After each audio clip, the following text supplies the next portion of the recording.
बिस्मिल्लाहिर्रहमानिर्रहीम। अस्सलाम वालेकुम। आप देख रहे हैं DNN न्यूज और मैं हूं गुलाम ज़हरा। अब रुख करते हैं खबरनामे की तरफ। कोयटा गैस लीकेज धमाके में 5 बच्चों समेत 7 अफराद झुलस गए। तफसीलात के मुताबिक घर में गैस लीकेज से होने वाले धमाके में 5 बच्चों समेत 7 अफराद झुलस गए।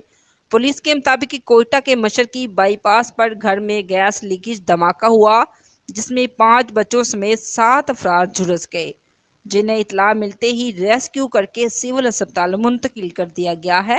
गैस लीकेज के बायस होने वाले धमाके में झुलस कर जख्मी होने वालों में मियां बीवी और इनके 5 बच्चे शामिल हैं। तिब्बी ज़राए के मुताबिक जख्मियों की हालत खतरे से बाहर बताई जा रही है। Report Hikmatullah, DNN news, Quetta. अब तक के लिए इतना ही। मजीद खबरों के लिए हमारे साथ रहिए।